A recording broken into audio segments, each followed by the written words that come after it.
2차 북미 정상회담이 오는 27일부터 이틀 동안 베트남에서 열립니다. 폼페이오 미 국무장관은 김정은 북한 국무위원장이 1차 회담에서 했던 비핵화 약속을 지킬 것으로 기대한다고 말했습니다. 평양을 방문 중인 비건미 대북정책 특별대표가 북측과 협상을 계속하고 있습니다. 비핵화 조치와 이에 따른 종전선언 등 이른바 빅딜 가능성이 주목받고 있습니다. 경찰이 쇼트트랙 국가대표 코치를 지낸 조재범 씨가 심석희 선수를 3년 넘게 상습 성폭행한 혐의가 인정된다며 오늘 기소 의견으로 검찰에 송치합니다. 지난달 최고 기록을 경신할 정도로 심각했던 미세먼지 가운데 평균 75%가 중국 등 외부 영향을 받았다는 분석이 나왔습니다. 북미 2차 정상회담의 날짜가 나왔지만 트럼프 대통령의 표정이 지난해와는 사뭇 다릅니다. 1차 회담을 앞두고는 상당히 고무된 반응을 보이기도 하고 또 그러다가도 북한을 마구 공격하기도 하고 이래저래 뭔가 들뜬 모습이었는데 이번에는 다릅니다. 훨씬 더 신중합니다. 어제 의회 연설만 해도 그렇습니다. 1년 전 연설에서는 북한 핵이나 인권 문제를 집중적으로 언급했는데 올해는 웬만한 얘기는 다 쏙 집어넣었습니다. 그 의중을 워싱턴에서 김은규 특파원이 분석해봤습니다. 모두가 궁금해하던 2차 북미 정상회담 날짜와 장소는 약속대로 공개했습니다. Chairman Kim and I will meet again on February 27th and 28th in Vietnam. 그러나 구체적인 도시 이름은 없었습니다. 북미 협상을 자신의 치적으로 자랑할 때는 한마디 한마디에 기립박수로 화답하던 여당 의원들조차 미적지근한 반응입니다. If I had not been elected President of the United States, we would right now, in my opinion, be in a major war with North Korea. 연설 시작 전부터 야당은 트럼프 대통령이 북미 협상에서 손에 쥔 게 뭐 있냐며 이미 비판의 날을 세우던 상황. North Korea has failed to dismantle its nuclear program. Some reports say it's growing. And the U.S. is not engaging in a pressure campaign, maximum or otherwise. 사전에 배포된 원고도 실제 연설에서도 북한 관련 언급은 딱 5문장뿐입니다. 회담 날짜와 장소는 정했지만 결과가 어떻게 될지 대통령조차 쉽게 예상하기 어렵습니다. 지난해 북한을 비난하며 압박할 때는 많은 시간 마음껏 말폭탄을 퍼부었지만 1년이 지난 지금은 상황이 다릅니다. 북한과 협상 중이고 여기서 성과를 내야 하는 시점인 만큼 신중할 수밖에 없었다는 분석입니다. 야당 1인자인 하원 의장은 연설 일부에서 박수를 보내기도 했는데 이때 지은 묘한 미소를 가리키며 전혀 동의하는 모습이 아니라고 미 언론은 짚었습니다. 북핵 문제는 미국의 안보 문제입니다. 그래서 미국 정치의 전통으로 보면 초당적 협력이 있을 것 같은데 현실은 그래 보이지 않습니다. 초당적 협력을 이끌어내기 어려운 트럼프 대통령은 그래서 북핵 문제에서 성과를 내기 전까지는 이 같은 신중한 행보를 계속 이어갈 가능성이 높아 보입니다. 워싱턴에서 KBS 뉴스 김은규입니다. 북미 2차 정상회담이 본 궤도에 오르면서 이제 개최국으로 알려진 베트남도 상당히 바빠졌습니다. 휴양지 다낭 아니면 수도 하노이일 텐데 그중에서도 다낭은 벌써부터 몇몇 호텔들이 일반 예약을 받지 않는 등 분위기가 심상치 않습니다. 송금환 특파원이 들어가 있습니다. 해변을 따라 주요 지역 고급 리조트들이 들어선 다낭. 북미 정상회담의 후보지로 거론되는 곳입니다. 네, 이곳 베트남 다낭은 강과 바다를 끼고 있어 보안에 상대적으로 유리합니다. 현재 이곳에서는 회담을 준비하는 정황이 곳곳에서 포착됐습니다. 정상들의 숙소로 예상되는 주요 호텔들은 이달 말까지는 일반 예약을 받지 않고 있습니다. The government will send the document, the guidance, how to manage, and at the same time we will work with the embassy. 한 호텔의 경우 미국 국무부에서 객실 여건과 준비 사항 등을 지속적으로 점검하고 있는 것으로 확인됐습니다. 개최 도시는 발표되지 않은 가운데 수도인 하노이에서도 회담이 열릴 가능성이 남아 있습니다. 김정은 위원장이 북미 정상회담 전후 베트남 하노이를 국빈 방문할 것이라는 관측도 여전합니다. 베트남 외교부는 베트남은 한반도의 평화 안보를 유지하는 것을 지지한다며 관계국들과 협력해 정상회담을 지원할 것이라고 밝혔습니다. 현지 언론들은 미국 트럼프 대통령의 국정연설을 이례적으로 온라인으로 생중계하기도 했습니다. 베트남 다낭에서 KBS 뉴스 송금환입니다. 폼페이오 미 국무장관은 김정은 북한 국무위원장이 1차 북미 정상회담에서 했던 비핵화 약속을 지킬 것으로 기대한다고 밝혔습니다. 폼페이오 장관은 현지 시각으로 어제 폭스 비즈니스 방송과의 인터뷰에서 2차 회담에서 무엇을 기대할 수 있냐는 질문에 북한의 비핵화는 양국의 최상의 이익이 된다며 이같이 말했습니다. 폼페이오 장관은 그러면서 김 위원장이 약속을 지킨다면 북한 주민의 더 밝은 미래를 위한 약속을 이행할 것이라며 비핵화 상응 조치에 나서겠다는 입장도 밝혔습니다.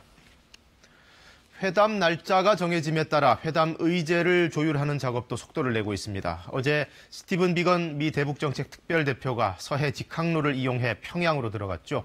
빅딜에 대한 관심이 높습니다. 정세배 기자가 보도합니다.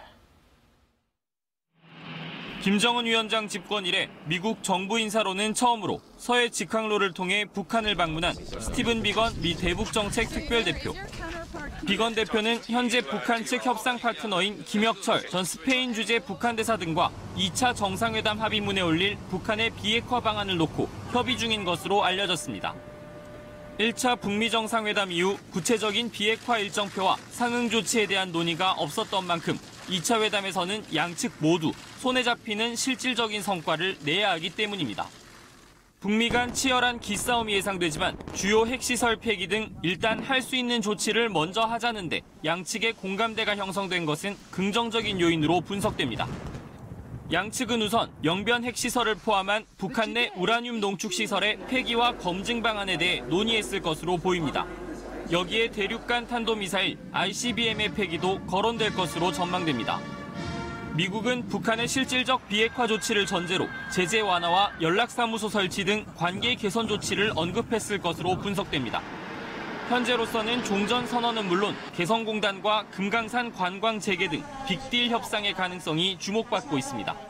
북한이 만족할 가능성은 매우 낮다고 봅니다. 미국의 입장은 북한이 얼마나 진전된 플러스 알파 조치를 내놓느냐에 따라 좌우될 가능성이 높다고 봅니다. 비건 대표가 예상과 달리 하루 더 북한에 머무른 가운데 북미 양측은 정상회담 직전까지 치열한 실무 협상을 계속할 것으로 보입니다. KBS 뉴스 정수배입니다. 경찰이 조재범 전 국가대표 쇼트트랙 코치가 심석희 선수를 3년 넘게 상습 성폭행했다고 결론 내렸습니다. 심석희 선수가 제출한 메모 등이 유력한 증거가 됐는데요.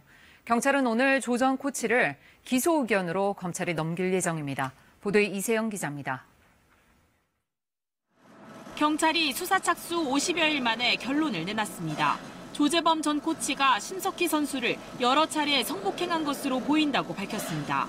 범행 기간은 심 선수가 고등학교 2학년이던 2014년 8월부터 2017년 12월까지, 장소는 태릉과 진천선수촌의 빙상장, 한국체육대학교 빙상장 등 7곳으로 판단했습니다. 지난해 12월 17일 심 선수가 제출한 고소장 내용을 경찰이 대부분 인정한 겁니다. 조 전 코치는 성폭행 의혹이 전혀 사실이 아니라고 주장해왔습니다. 폭행을 인정하지만 그 이후에 그런 어떤 성적인 부분은 없었다는 점을 저희는 1차 조사 때도 밝혔고. 경찰은 심 선수를 4차례, 조 전 코치를 2차례 조사하고 동료와 지인 등 9명도 참고인으로 조사했습니다. 조 전 코치의 휴대전화를 복원해 심 선수와 나눈 SNS 대화 내용도 확인했습니다. 경찰은 심 선수가 실제 그 장소에 있지 않았다면 알 수 없을 사실까지 매우 구체적으로 진술한 사실에 주목했습니다. 경찰은 조 전 코치가 빙상장을 출입한 기록 등을 확인해 심 선수 진술의 신빙성이 높다고 판단했습니다. 심 선수가 증거로 제출한 메모도 유력한 증거가 됐습니다. 해당 메모에는 성폭행 피해와 관련된 심 선수의 심경이 다수 기록된 것으로 전해졌습니다. 경찰은 조 전 코치가 범행을 숨기기 위해 심 선수를 협박하고 강요한 혐의까지 더해 사건을 오늘 검찰로 넘깁니다. 조 전 코치는 성폭행 혐의와 별개로 심 선수를 비롯한 선수 4명을 상습 폭행한 혐의가 인정돼 2심에서 징역 1년 6개월을 선고받고 현재 수감 중입니다. KBS 뉴스 이세연입니다. 설 연휴 마지막 날 화재가 잇따랐습니다. 서울의 한 여인숙에서 떡국을 끓이다 불이 나서 2명이 다쳤고, 한 케이블 제조업체에서는 화재로 70대 남성이 숨졌습니다. 사건 사고 소식 방준원 기자가 정리했습니다. 창문 사이로 희뿌연 연기가 뿜어져 나옵니다. 소방대원들이 쉴 새 없이 물을 뿌립니다. 어제 낮 2시 50분쯤 서울 동작구의 한 여인숙에서 불이 나 투숙 중이던 2명이 화상을 입고 병원으로 옮겨졌습니다. 경찰은 여인숙에서 일하던 직원이 설 연휴 마지막 날을 맞아 휴대용 버너로 떡국을 끓이다 부탄가스가 가열돼 불이 난 것으로 추정하고 있습니다. 창고 내부가 새까맣게 타버렸습니다. 어제 오후 4시 20분쯤 서울 종로구의 한 전선 케이블 제조업체에서 불이 났습니다. 이 불로 업체 사장의 형으로 추정되는 70대 남성이 화상을 입어 병원으로 옮겨졌으나 숨졌습니다. 소방대원이 한 남성을 상대로 다급하게 심폐소생을 위한 응급 조치를 하고 있습니다. 이 남성은 병원으로 옮겨졌지만 끝내 숨졌습니다. 어제 저녁 7시 20분쯤 부산 해운대구 미포 유람선 선착장 앞바다에서 유람선 승객 42살 A씨가 바다에 빠진 것을 다른 승객이 신고했습니다. 경찰은 선착장에 들어오던 유람선 2층 갑판에서 A씨가 떨어졌다는 목격자 진술과 유람선 CCTV 등을 토대로 실족 여부 등 정확한 사고 원인을 조사하고 있습니다. KBS 뉴스 방준원입니다. 농림축산식품부는 오늘을 전국 일제 소독의 날로 정하고 전국의 모든 도축장과 소돼지 농장 등을 대상으로 구제역 차단 방역을 한다고 밝혔습니다. 농식품부는 최대 14일에 이르는 잠복기와 추가 백신 접종 상황 등을 고려해 앞으로 일주일을 구제역 확산의 최대 고비라고 보고 차단 방역에 총력을 기울일 것이라고 강조했습니다. 지난달 최고 기록을 경신할 정도로 전국적으로 미세먼지가 심각했었죠. 어디서 기인한 미세먼지인지 그 원인을 분석해봤더니 국외 영향, 그러니까 중국 등의 영향이 평균 75%를 차지했습니다. 박찬 기자가 분석 결과를 설명합니다. 거리에 시민들 대부분이 마스크를 쓰고 오갑니다. 전광판에는 외출을 삼가라는 경고가 등장했습니다. 고농도 미세먼지가 닷새 동안 지속된 지난달 중순의 모습입니다. 당시 전국 7개 지역에서 미세먼지가 측정 최고치를 경신했고 경기 북부에서는 역대 최고 수치를 기록했습니다. 환경부 소속 국립환경과학원은 지난달 미세먼지 원인을 분석한 결과 국외의 영향이 매우 컸던 것으로 조사됐다고 밝혔습니다. 전국 평균 75%, 가장 높은 곳은 82%였습니다. 지난해 11월 같은 조사에서 국외의 영향이 평균 31.5%로 나타난 데 비해 2배 이상 높은 수치입니다. 원인은 이례적인 기상 상황입니다. 환경과학원은 당시 중국 산둥반도 부근에 고기압이 형성돼 고기압의 가장자리에서 부는 서풍을 따라 국내로 오염물질들이 유입됐다고 밝혔습니다. 한반도에 기류가 정체되면서 이 오염물질들은 고스란히 우리나라 상공에 남았습니다. 여기에 13일 이후 북서풍 기류로 다시 한번 중국 측 오염물질이 유입돼 쌓이면서 상황이 악화됐습니다. 동북아 지역의 기상 패턴이라는 것들이 2-3일 한 번씩 이제 바뀌고 뭐 이렇게 되는데 이번 케이스 같은 경우는 한 일주일 가깝게 한 현상이 계속 유지가 된 케이스거든요. 그러다 보니까 오염물질이 빠져나가지 못하고 국립환경과학원은 미세먼지의 국내외 기여도는 이번 사례처럼 기상 상황에 크게 좌우된다면서 중국 측에 분석 결과를 전달하겠다고 밝혔습니다. 또 미세먼지 예보와 경보 정보를 공유하는 실무 협의를 추진할 예정입니다. KBS 뉴스 박찬입니다. 이번 설명절에도 고향 가셨던 분들은 아마 묵직한 마음을 안고 집으로 돌아오셨을 겁니다. 손에는 어머니가 싸주신 음식이 한 보따리 들려 있었겠지만 그 전까지 가져올 수는 없기 때문에 항상 아쉬운 마음 또 짠한 마음이 드는데요. 한주연 기자가 그 석별의 모습들을 모아봤습니다. 시골집 부엌이 이른 아침부터 분주합니다. 정성 들여 담근 김치와 직접 준 도토리묵에 갖은 반찬과 시원한 식혜까지. 설 명절을 보내고 집으로 돌아가는 자식들에게 줄 어머니의 정성이 한 보따리 가득합니다. 고향에서 보낸 짧지만 달콤했던 하룻밤은 바쁜 삶에 큰 활력이 됩니다. 아무래도 뭐 짧게 하룻밤 자고 가는 거긴 하지만 그래도 마음적으로 많이 힘이 되죠. 엄마 아빠 계신다는 게 힘이 돼요. 네. 어김없이 찾아온 이별의 시간. 마음은 허전해지지만 노부부는 조심히 올라가라며 계속해서 손을 흔듭니다. 잘 살고 있으니까 그것이 바로 앞으로도 더 그것뿐이지. 서로 마음이 맞아갖고 재밌게 자녀들과 함께 행복하게 사는 것. 그것뿐이지 뭐. 기차역에는 집으로 돌아가는 귀경객이 335 몰렸습니다. 설 연휴 내내 즐거웠던 기억을 뒤로하고 기차에 오릅니다. 더 가족들이 많이 모여서 더 즐거운 시간을 보냈던 것 같습니다. 가족들을 위해서 또 새롭게 또 힘차게 일할 수 있어야 되겠죠. 설을 맞아 설레는 마음으로 고향을 찾았던 사람들. 또다시 만날 날을 기약하며 각자의 일터를 향해 발길을 재촉합니다. KBS 뉴스 한주연입니다. 서울시는 오는 16일 새벽 4시부터 택시 기본요금이 3,800원으로 800원 오른다고 밝혔습니다. 또 심야 기본요금은 1,000원 오른 4,600원, 대형과 모범 택시 기본요금은 1,500원 오른 6,500원이 적용된다고 덧붙였습니다.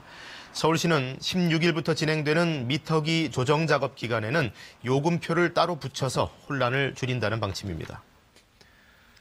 부동산 시장이 얼어붙으면서 빚내서 집 사려는 사람들이 급감하고 그래서 은행권의 가계대출 증가세도 꺾이고 있습니다. 이 소식은 오규정 기자가 준비했습니다. 시중은행 중 거래가 가장 많은 주요 은행 5곳의 가계대출 잔액은 지난달 말을 기준으로 571조 3,798억 원, 한 달 전보다 1조 153억 원 늘었습니다. 지난해 12월 증가폭인 4조 161억 원과 비교하면 한 달 만에 4분의 1 수준으로 줄어든 셈입니다. 증가폭으로는 2017년 3월 이후 22개월 만에 가장 작은 겁니다. 주택담보대출 증가세가 대폭 둔화한 데다 개인 신용대출 잔액도 줄었기 때문입니다. 주요 은행 주택담보대출 잔액은 한 달 전보다 2조 3,700억 원 정도 증가했는데 지난해 11월과 12월에 4조 넘게 증가했던 것과 비교하면 증가폭이 절반 수준입니다. 지난해 부동산 시장 열풍이 9.13 대책을 기점으로 가라앉으면서 시차를 두고 대출에 영향을 미쳤기 때문으로 풀이됩니다. 실제로 지난달 서울의 아파트 매매량은 1,857건으로 같은 달을 기준으로 보면 6년 만에 가장 낮았습니다. 지난해 1월에 비해선 80% 넘게 급락했습니다. 여기에 주택 보유자의 주택담보대출 비율과 총부채 상환 비율 규제도 강화돼 대출이 어려워진 점도 가계대출 억제에 영향을 미쳤습니다. 지난달 개인 신용대출 잔액은 100조 8천억 원입니다. 한 달 전보다 1조 900억 원 줄어 2달 연속 감소했습니다. 다만 개인 신용대출은 직장인들이 목돈을 받는 연말 연초에 상환하기 때문에 잔액이 줄어드는 경향을 보입니다. KBS 뉴스 오규정입니다. 범죄 수익 환수를 위한 검찰의 추징 보전이 지난해 유독 눈에 띄게 늘었다고 합니다. 전직 대통령들과 관련이 있다는데요. 한우리 기자가 취재했습니다. 서울 내곡동 자택 28억, 수표 30억. 박근혜 전 대통령이 재산을 쓰지 못하도록 검찰이 동결한 내역입니다. 뇌물로 인정된 액수만큼 몰수하기 위해서입니다. 권한을 남용해서 자금 지급을 요구함으로써 지속적으로 국고를 손실하였다는 점에서 서울 논현동 자택과 부천 공장 총 110억 원. 이 역시 이명박 전 대통령의 뇌물 혐의에 대해 검찰이 묶어둔 재산입니다. 이건희 회장 특별 사면 등에 대한 대가로 뇌물로 제공받은 사실도 확인하였습니다. 지난해 서울중앙지검이 추징 보전한 범죄 수익은 538억 원대에 달했습니다. 3분의 1 가까이를 전직 대통령 2명이 채운 셈. 2017년보다 10배가 늘어난 기록입니다.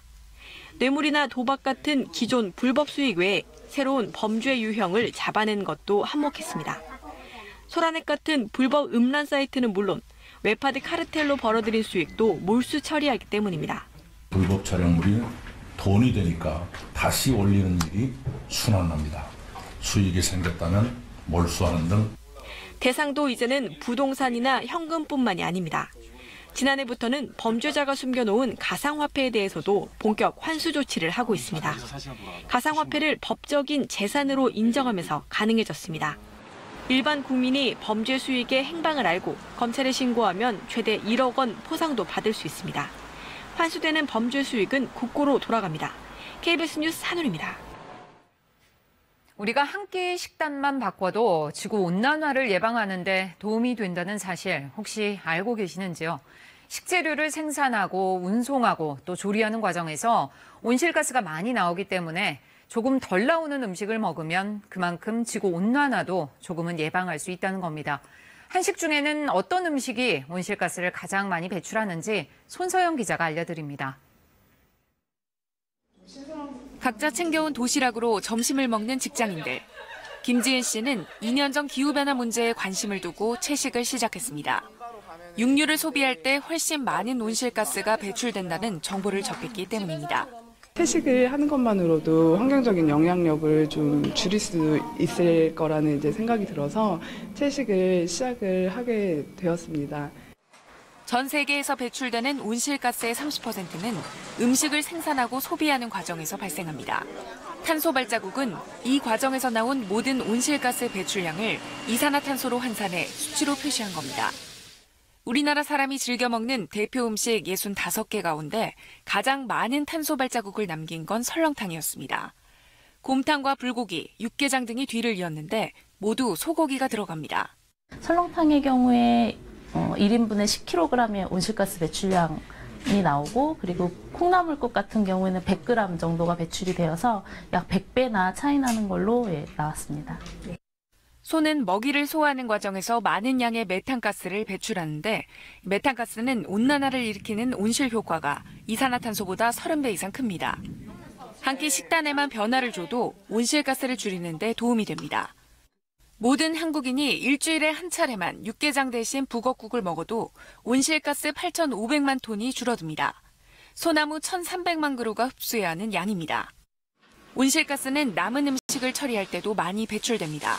처음부터 적당량의 음식을 준비하는 것도 지구 환경을 생각하는 생활 속 실천이 될 수 있습니다. KBS 뉴스 손서영입니다. 네, 극지의 얼어붙은 바다를 가로지르는 아라온호는 우리나라 유일의 쇠빙선입니다. 벌써 10년째 남극과 북극을 오가면서 물자를 공급하고 바다 위 연구도 돕고 있는데요. 양혜빈 기자가 아라온호를 직접 타고 그 활약상을 취재했습니다. 여름 연구 일정을 마친 장보고 기지 대원들. 귀국을 위해 아라온호에 승선했습니다.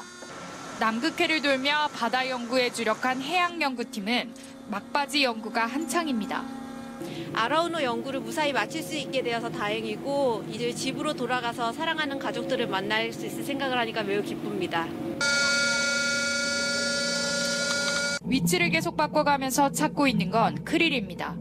모양과 색깔이 새우를 꼭 닮은 크릴은 사실 동물성 플랑크톤입니다. 펭귄과 고래 등 남극에 사는 동물들에게 가장 중요한 먹이가 됩니다. 그래서 남극 생태계 연구의 핵심으로 꼽힙니다. 하지만 지구온난화 탓에 개체수가 계속 줄고 있습니다. 남극 바닷물의 연도를 분석하면 환경변화 추이를 살펴볼 수 있습니다. 남극 바다 밑의 퇴적물은 빙하 속만큼이나 지구의 비밀을 간직하고 있습니다. 기후변화에 따른 영향을 판단하고 걔네들이 어떻게 적응하는지를 연구를 할 수 있으면 앞으로 우리에게도 올 수 있는 그런 것들을 예측할 수 있는. 아라온호는 지난 2009년부터 10년 동안 남극과 북극을 오가면서 과학 연구 활동 이외에도 다양한 역할을 수행하고 있습니다. 남극 기지 상주 인력에 보급품을 전달하고 난파된 어선을 구해내기도 합니다. 두 번째 쇠빙선의 필요성이 더욱 커진 이유도 여기에 있습니다. 아라온호에서 KBS 뉴스 양혜빈입니다. 현재 수도권과 강원도 또 호남 지역을 중심으로 비나 눈이 내리는 곳이 있는데요. 특히 강원 영동 북부 지역에는 대설주의보가 내려진 가운데 현재 이곳을 중심으로 많은 양의 눈이 내려 쌓이고 있습니다. 오늘 오전까지 강원도와 제주를 중심으로 비나 눈이 이어지겠고, 또 오전까지 충청과 호남 지역도 계속해서 눈이 이어질 것으로 예상되는데요. 2에서 10cm가량의 많은 양의 적설이 예상되는 강원 산간 지역과 또 강원 북부 지역을 중심으로 폭설이 이어질 것으로 예상되고요. 그 밖에 강원도와 충북 북부 또 호남 내륙 지역도 1cm 안팎의 적설 예상됩니다. 충청과 호남, 제주를 중심으로는 5에서 10mm가량의 강수량이 예상됩니다. 오늘 서서히 추워지겠습니다. 낮부터 기온이 뚝 떨어지겠는데요. 오늘 서울의 한낮 기온은 0도에 머물겠습니다. 특히 내일 아침 서울의 기온은 무려 영하 10도까지 뚝 떨어지겠고요. 글피까지 이 추위가 이어질 것으로 예상되는 만큼 추위 대비 잘해주셔야겠습니다. 오늘 전국에 흐린 하늘 보이겠고, 해안가를 중심으로 강한 바람이 불겠습니다. 동쪽 지역은 건조한 날씨가 계속되고 있습니다. 현재 기온은 철원이 0도, 대전 4.7도, 대구 4.7도, 여수 8.1도 보이고 있습니다. 한낮 기온은 크게 오르지 못해서 부산이 11도, 포항이 10도, 강릉과 안동, 광주 7도, 대전과 춘천은 4도에 머물겠습니다. 해상에도 강한 바람이 부는 가운데 물결은 최고 4m로 높게 일겠고, 동해안은 너울성 파도를 조심하셔야겠습니다. 날씨였습니다. 북한은 음력설을 쇠지 않기 때문에 1월 1일이 새해 명절입니다. 그래서 그때 저희 KBS가 북한의 설 표정을 카메라에 미리 담아놨는데요. 닮은 듯 다른 여러 가지 모습들 유지향 기자가 보여드립니다. 2019년 새해를 밝히는 첫 해가 평양 시내에 떠오릅니다. 설날을 맞아 고운 한복을 입고 가족들이 모였습니다. 할아버지, 할머니, 성님 건강하십시오. 세배를 드리고 덕담과 세뱃돈을 받는 모습은 남측 가정의 모습과 다를 게 없습니다. 친척들 간에는 설 선물로 달력을 주고받습니다. 우리에겐 흔한 물건이지만 북한에선 인기 있는 설 선물입니다. 설날에는 역시 떡국. 옛 속담처럼 과거엔 꿩고기나 닭고기를 넣었지만 요즘은 돼지고기를 넣는 경우가 많아졌다고 합니다. 전후 피난민들이 자리 잡은 부산에서 유명해진 돼지국밥도 원래는 북한에서 새해에 많이 먹는 대표적인 음식입니다. 설날을 맞아 외식에 나선 가족들. 이들이 선택한 메뉴는 타조고기입니다. 최근 북한 주민들 사이에 떠오르는 대표적 인기 메뉴입니다. 타조불고기가 고기가 만만한 게 그래서 이번에 들어가니까 그래서 고기 맛이 짝짝 나고요. 새해 공연장을 찾는 이들도 늘었습니다. 보기에도 아찔한 공중 그네 타기와 훌라후프 쇼. 북한의 서커스 수준은 날로 높아지고 있습니다. 새해 전야 공연도 불꽃놀이에 드론 쇼까지 그 어느 때보다 화려했습니다. 올해는 그 의미가 여느 때와는 완전히 다르다고 봅니다. 북남 관계와 국제 관계에서도 사변들이 얼마나 많았습니까? 곰돌이 푸풍선 등 서구 캐릭터가 곳곳에서 눈에 띄고 외국인 관광객도 많이 느는 등 날로 개방되는 면모가 엿보입니다. 비슷한 듯 하면서도 차이가 있는 남북한 설 풍경. KBS 스페셜을 통해 더 자세히 보실 수 있습니다. KBS 뉴스 유지향입니다. 네, 이번 달 말에 국제적으로 빅 이벤트가 줄줄이 잡혀 있습니다. 일단 북미 2차 정상회담이 그렇고 미중 정상회담도 그 즈음에 열립니다. 아무래도 무역 담판이 이루어질 것 같은데 일단 실무선에서 고위급 협상이 다음 주 초에 미리 진행됩니다. 김철호 특파원이 뉴욕에서 보도합니다. 문우신 미국 재무장관이 라이트하이저 무역대표부 대표와 다음 주 중국 베이징을 방문해 고위급 무역 협상을 할 예정이라고 밝혔습니다. 문우신 장관은 다음 달 1일 협상 마감 시한 전에 합의를 이끌어내기 위해 노력하고 있으며 논의 진행 상황은 트럼프 대통령이 거의 매일 챙기고 있다고 말했습니다. 그는 양국 정상이 남아있는 문제를 해결할 것이라며 협상에 대한 낙관적 입장을 밝혔습니다. And if there are remaining issues that we can't get closed, I think President Trump expects that he's going to sit down with President Xi and address those issues. 이와 관련해 월스트리트 저널은 다음 주 초 열릴 베이징 고위급 협상에서 중국이 그동안 국가안보를 이유로 협상을 거부했던 분야에 대한 논의가 본격화될 것이라고 보도했습니다. 자국 기업에 대한 중국 정부의 보조금 지급이나 중국 진출 미국 기업들에 대한 기술 이전 강요 방지책에 대한 논의가 집중될 것이란 겁니다. 미국 기업 클라우드 서버에 대한 해킹 문제도 의제가 될 것으로 보입니다. 트럼프 대통령도 국정연설에서 불공정 경쟁을 끝내기 위한 중국의 구조 변화가 협상 목표라는 것을 숨기지 않았습니다. We are now working on a new trade deal with China. But it must include real structural change to end unfair trade practices. 지난달 말 워싱턴 고위급 협상에서 미중 정상회담이 예고됐습니다. 전문가들은 다음 주 추가 고위급 협상에서 정상회담 개최가 확정된다면 협상이 거의 마무리된 것으로 볼 수 있다고 관측했습니다. 뉴욕에서 KBS 뉴스 김철우입니다. 우리도 끈질긴 수사 끝에 장기 미제 사건이 해결되는 경우가 종종 있지요. 미국에선 한인 여성과 10살 아들이 숨진 채 발견됐던 사건이 21년 만에 실마리가 풀렸습니다. 당시에는 시신이 각각 발견되면서 사망자들이 누구인지조차 밝혀지지 않은 채 미제로 남아있었던 사건인데요. DNA 분석 전문가들이 이들이 모자 관계인 것을 알아내면서 백인 남편의 범행까지 밝혀냈습니다. 이 사건의 전말을 로스앤젤레스 최동혁 특파원이 전해왔습니다. 오하이오주에 사는 바바라 씨는 20여 년 전 당시 10살인 조카와 올케에게 어떤 일이 벌어졌는지 이제야 진실을 알게 됐습니다. And he was sweet. He was a sweet, sweet, gentle, kind-hearted little soul. He was a good little boy.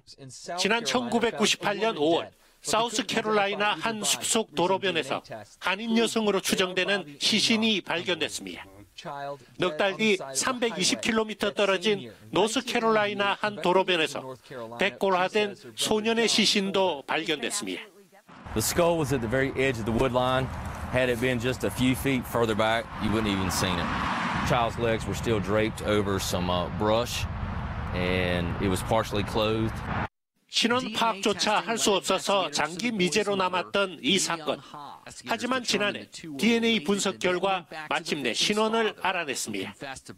경찰은 이들이 바바라 씨의 조카 바비와 올케 조명화 씨로 밝혀낸 겁니다. 지난주 경찰은 무장 강도죄로 연방교도소에 수감 중인 남편을 찾아가 추궁 끝에 범행 사실을 자백받았습니다. There are no words to describe what this has been like for our family. It's been the most tragic, devastating experience of our lives. 가족들은 당시 조 씨가 아들을 데리고 한국으로 간 것으로 알고 실종 신고를 하지 않았습니다. 소년의 사건 파일을 20여 년 동안 항상 책상에 두고 끈질긴 수사를 벌였던 경찰이 두 건의 살인 사건을 해결했습니다. 로스앤젤레스에서 KBS 뉴스 최동혁입니다. 미 육군이 새로운 체력 검증 평가 프로그램을 개발하고 있습니다. 기존 프로그램이 윗몸 일으키기와 팔굽혀펴기, 2마일 달리기 등으로 단순했다면 이제는 40kg이 넘는 썰매를 끌어당기거나 무거운 공을 뒤로 던지는 등 훨씬 더 거칠고 복잡한 방법으로 바뀝니다. 미군은 새 체력 검증 프로그램으로 군인들이 더욱 강해지고 전투 준비에도 도움이 될 것으로 기대하고 있습니다. 도널드 트럼프 미 대통령의 국정연설장, 영부인 멜라니아와 인사하는 이 소녀는 대통령과 이름이 같다는 이유로 왕따가 됐다는 11살 조슈아 트럼프입니다.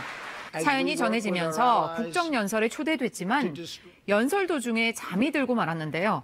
이 사진이 인터넷에 퍼지면서 진짜 영웅이 나타났다는 등 평가가 나오면서 큰 인기를 끌었습니다. 러시아 서부의 한 지방법원이 소수 종교 여호와의 증인을 믿는 덴마크인 데니스 크리스텐센에 대해 징역 6년이라는 중형을 선고했습니다. 러시아는 2017년 극단주의 방지 법령에 따라 여호와의 증인을 극단주의 조직으로 지정하고 해체 명령을 내렸습니다. 국제 앰네스티는 러시아에서 기소된 여호와의 증인 신자 100여 명이 양심수에 해당한다고 밝혔고 러시아 야권과 인권단체도 반발하고 있습니다. 지금 세계는 이었습니다. 국내 수산물 가운데 수출 1위 품목은 생선류가 아니고 김입니다. 해외에서도 각광을 받고 있기 때문에 업계에서는 상당히 효자 품목인데요. 그래서 신품종도 개발이 되고 있습니다. 김광진 기자가 취재했습니다. 어민들이 눈보라치는 지주시 김양식장에서 김을 수확하고 있습니다. 이들이 채취하는 김의 품종은 돌김의 일종인 해모돌 1호. 전통 돌김 품종에서 우수한 형질을 골라 6년에 걸쳐 개발했는데 검은 빛깔이 더 강하고 김 엽채가 큰 게 특징입니다. 맛과 향도 전남의 대표 보급 품종인 슈퍼김에 비해 훨씬 뛰어난 것으로 나타났습니다. 우리 지주식에 아주 적합하게 맞는 품종이라고 생각합니다. 왜냐하면 김이 좀 검고 성장률이 좋아요. 다른 종에 비해서. 그래서 우리 어민들이 이걸 계속 하다 보면은 부가가치가 올라간다고 생각합니다.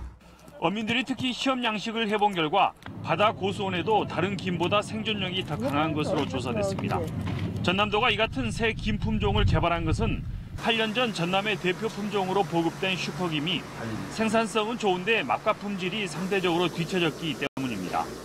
이를 반영하듯 해모돌 1호는 최근 김 경매에서 120kg에 29만 원 선에 낙찰되는 등 기존 돌김보다 4만 원 이상 더 높게 거래되고 있습니다. 해모돌 1호는 기존의 품종에 비해서 성장이 빨라서 채취도 기존 품종에서 5일 정도 빠르고요.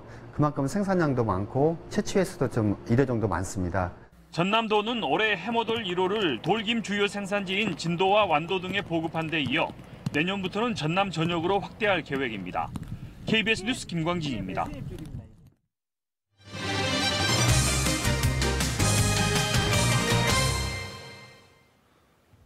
첨단 IT 기술과 센서, 로봇 등으로 공정이 이루어지는 스마트 공장. 이 스마트 공장을 늘리면 생산성이 증가하고 일자리도 생겨난다는데 아직 해결해야 할 과제도 적지 않습니다. 스마트 공장을 구축해 생산성을 높인 중소기업 현장을 오현태 기자가 취재했습니다.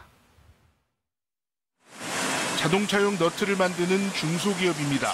2015년부터 단계적으로 스마트 공장을 구축하고 있습니다.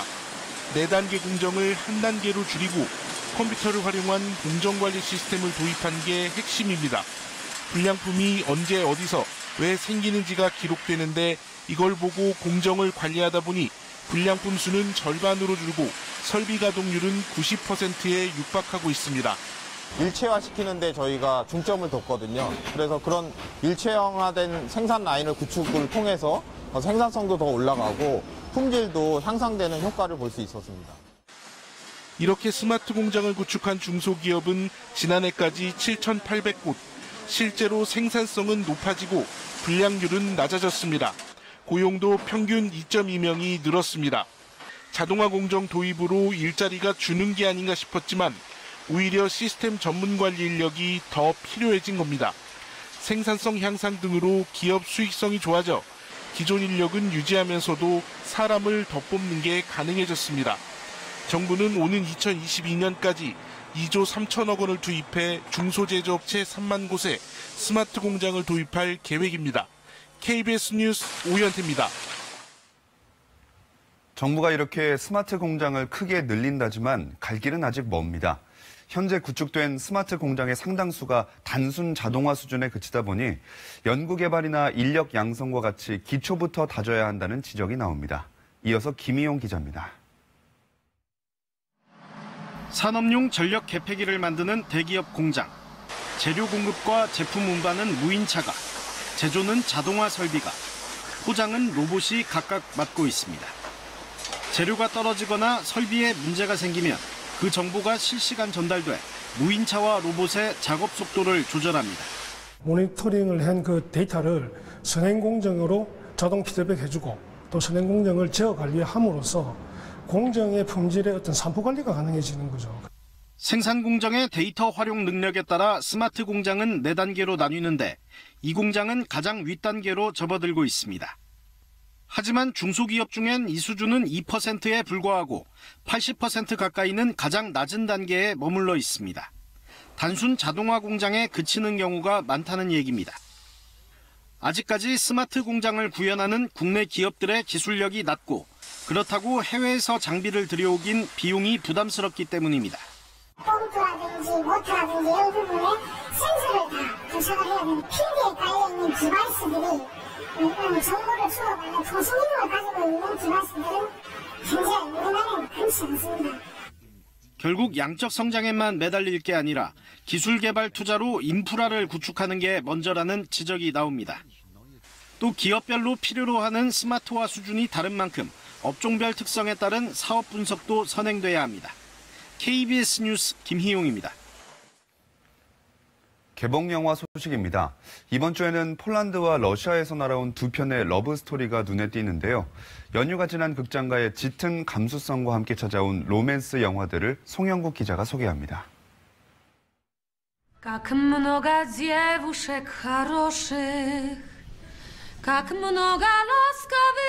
1949년 폴란드, 주인공 줄라는 공산주의 체제 선전을 위해 모집하는 민속악단 오디션에 응모합니다. 개성과 재능을 동시에 인정받은 줄라와 악단을 책임지는 지휘자 빅토르. 두 사람은 거부할 수 없는 힘에 이끌려 사랑에 빠집니다. 하지만 냉전시대 재능 있는 음악인들의 사랑은 쉽사리 허락되지 않고 만남과 헤어짐을 거듭합니다. 바르샤바와 베를린, 파리 등지를 오가며 펼쳐지는 대서사시는 두 사람의 표정만으로 사랑의 간절함과 이별의 애절함 같은 미세한 감정을 객석에 전해줍니다. 주인공들을 곤경으로 내모는 사회적 경랑을 과감히 생략하고 인물에 집중함으로써 상상력을 자극하는 한편 두 사람의 숨결 깊은 곳으로 관객을 이끄는 연출이 놀랍습니다. 이렇게 감정의 이미지를 세심하게 포착한 연출로 지난해 칸 국제영화제에서 감독상을 수상한 작품입니다. 피겨 선수의 꿈을 잃지 않는 나디아, 어렵사리 선수로 데뷔합니다. 하지만 결정적인 순간에 부상을 당하면서 좌절을 경험하고 There's so much change 아이스하키 선수 사샤를 만나 재기의 꿈과 사랑을 함께 키워갑니다. 뮤지컬과 로맨스 요소가 조화롭게 어우러져 지난해 러시아에서 기록적인 흥행을 거둔 화제작입니다. KBS 뉴스 송영국입니다. 대형 서점들 사이에서도 차별화를 꾀하며 꿋꿋이 자리를 지키는 작은 책방들이 있습니다. 매력과 개성이 돋보이는 작지만 강한 책방을 박미영 기자가 찾아가 봤습니다. 읍내에서 차로 30여 분 떨어진 귀촌 마을의 한 시골집. 서울에서 10여 년 동안 도서관을 운영하던 부부가 5년 전 내려와 문을 연 책방입니다. 동화 배경 같은 집안 곳곳, 벽장이며 계단까지 1,500여 권의 책이 가득합니다. 자연과 책 속에서 머물다가는 독서 민박, 북스테이도 인기입니다. 행사를 같이 하고 그다음에 작가와의 초청들 이런 것들이 쭉 이어져 내려오면은 이 문화적으로 낙후된 이 지역에 굉장히 도움이 많이 될 것으로 저는 생각하고 있습니다. 늦은 밤 도심 주택가에 환하게 불을 밝힌 책방. 임상심리사인 주인이 엄선한 책 150여 권을 갖춘 심리 전문 서점입니다. 너는 벌써 많은 싸움을 하여 왔다. 그리고 이겨왔다. 마음에 드는 구절을 한 줄 한 줄 쓰고 낭독하는 책 모임도 한창입니다. 헤맬 때도 있고 또 잘 모를 때도 있고 그런데 이곳에서 자기의 마음뿐만 아니라 다른 사람의 마음까지도 함께 나눌 수 있는 그런 공간이 될 수 있다고 생각해요. 서너 명만으로도 꽉 차는 17제곱미터 남짓한 이 가게도 독립서점입니다. 책과 음악, 미술이 어우러진 오붓한 공간에서 누구나 편안하게 머물고 소통하면서 마음의 허기를 채웁니다. 새들이 그 온달샘에 물 마시러 오는 것처럼 이렇게 그런 목마른 게 뭔가 있어서 오셨다는 생각을 하거든요. 이 공간 자체가 조금 따뜻하다고 느끼셨으면 좋겠고. 저마다의 개성이 빛나는 동네 책방이 마을을 풍요롭게 하는 문화사랑방으로 주목받고 있습니다. KBS 뉴스 박미영입니다. 이 시각 현재 출근길 교통 상황 알아보겠습니다. 서울경찰청입니다. 안녕하십니까. 목요일 아침 교통정보입니다. 설 연휴가 끝나고 첫 출근길 아침 전반적으로 소통 원활한 가운데 사고 때문에 힘든 구간이 있습니다. 동부간선도로 의정부 방면 성동교 부근에서 발생한 추돌 사고로 1차로와 2차로를 차단하고 사고 처리 중에 있는데요. 사고 처리가 지연되고 있습니다. 사고 여파로 강변북로에서 동부간선도로 진입하는 구간부터 밀리고 반대 성수 방면은 창동교 부근과 중랑교 부근에서 정체되고 있습니다. 경부고속도로는 서울 방면으로 힘겨운 모습인데요. 판교 IC부터 서초 IC 사이 지체와 정체고 올림픽대로 하남 방향 여의도 부근에서 속도 떨어집니다. 평소 밀리는 남부순환로 양재 방향은 신림역 부근 신호 한 번이면 지날 수 있고 마포로 도심 방면 공덕 오거리 부근 출근 차량 늘어나 신호대기 행렬 길어지고 있습니다. 동호로 도심 방면 금호터널 나와서 약수역 지나는 데 신호대기 받고 있고 도심권 종로와 을지로 일대는 수월한 출근길 되고 있습니다. 이어서 교통 통제 정보입니다. 강변북로 잠두봉 지하차도 진입 지점 당인리 빗물 펌프장 시설 공사로 오전 9시부터 오후 6시까지 하위 차로가 부분 통제될 예정입니다. 교통정보였습니다.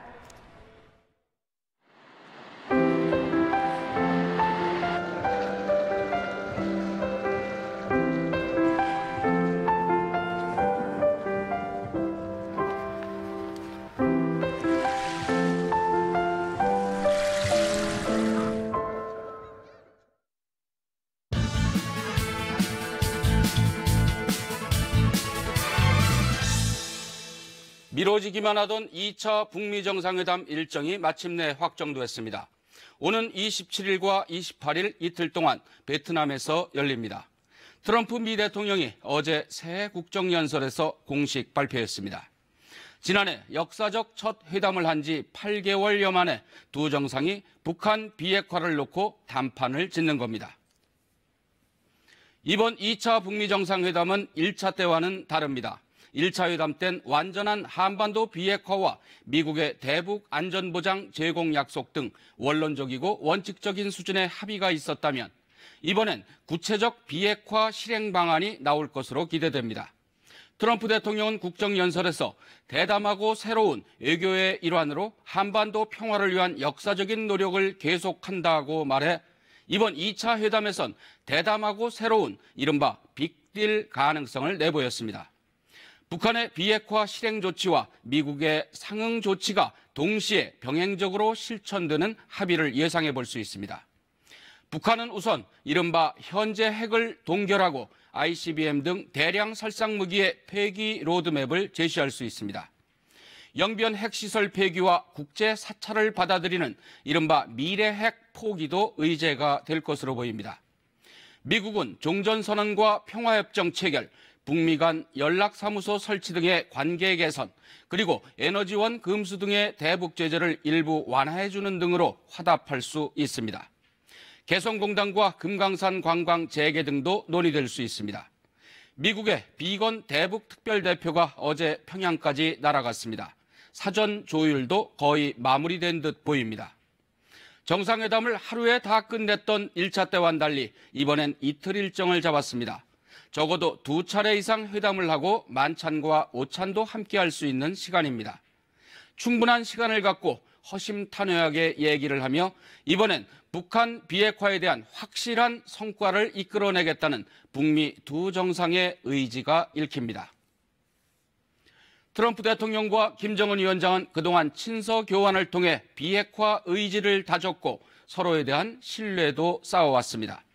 두 번째 만나서는 한반도 평화와 동북아 안녕을 위해 확실한 북한 비핵화 실행 계획을 합의해 주길 기대합니다. 뉴스 해설이었습니다. 북미 2차 정상회담이 오는 27일부터 이틀 동안 베트남에서 열립니다. 폼페이오 미 국무장관은 김정은 북한 국무위원장이 1차 회담에서 했던 비핵화 약속을 지킬 것으로 기대한다고 말했습니다. 평양을 방문 중인 비건 미 대북정책 특별대표가 북측과 협상을 계속하고 있습니다. 비핵화 조치와 이에 따른 종전선언 등 이른바 빅딜 가능성이 주목받고 있습니다. 경찰이 쇼트트랙 국가대표 코치를 지낸 조재범 씨가 심석희 선수를 3년 넘게 상습 성폭행한 혐의가 인정된다며 오늘 기소 의견으로 검찰에 송치합니다. 지난달 최고 기록을 경신할 정도로 심각했던 미세먼지 가운데 평균 75%가 중국 등 외부 영향을 받았다는 분석이 나왔습니다. 차차 찬바람이 불면서 미세먼지 농도가 낮아지긴 하겠지만 현재 초미세먼지 농도가 아주 높아진 상태입니다. 서울은요 매우 나쁨 수준의 초미세먼지 농도 보이고 있습니다. 83 마이크로그램이고 그 밖에 수도권과 강원도, 충청과 전북 지역도 나쁨 수준의 초미세먼지 농도 보이고 있는 가운데 현재 서울과 경기 북부 또 충남 일부 지역과 전북 일부 지역에는 초미세먼지 주의보까지 내려져 있습니다. 또 한편 비도 내리고 있습니다. 수도권과 강원도 또 일부 호남 지역 을 중심으로 비나 눈이 내리고 있는 가운데 강원 영동 북부 지역에는 대설주의보까지 내려졌습니다. 만약에 눈이 내려 쌓이고 있습니다.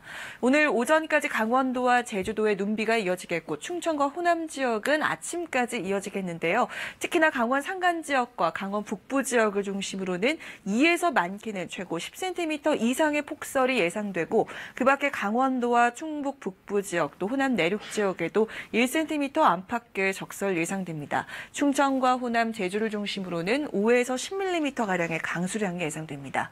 오늘 낮부터 크게 추워지겠습니다. 오늘 서울의 한낮 기온 0도에 머물겠고요. 특히 내일 아침 기온이 아주 큰 폭으로 떨어지면서 내일 아침 서울의 기온은 무려 영하 10도까지 떨어지겠습니다. 글빛까지 추위가 이어질 것으로 예상되는 만큼 추위 대비에도 신경을 써주셔야겠습니다. 해안가를 중심으로 강한 바람이 불겠고요. 오늘도 동쪽 지역에는 건조특보가 내려져 있습니다. 현재 기온 보겠습니다. 철원이 0도, 대전 4.7도, 부산은 9.4도 보이고 있고 낮 기온은 크게 오르지 못해서 철원 영하 1도, 대전 4도, 광주와 강릉은 7도, 울산과 포항은 10도에 머물겠습니다. 바다의 물결은 모든 해상에서 최고 4m로 높게 일겠습니다. 해상에도 강한 바람이 불겠고 동해안은 너울성 파도를 주의하셔야겠습니다. 날씨였습니다. 네, 뉴스광장 마치겠습니다. 시청해주신 여러분 고맙습니다.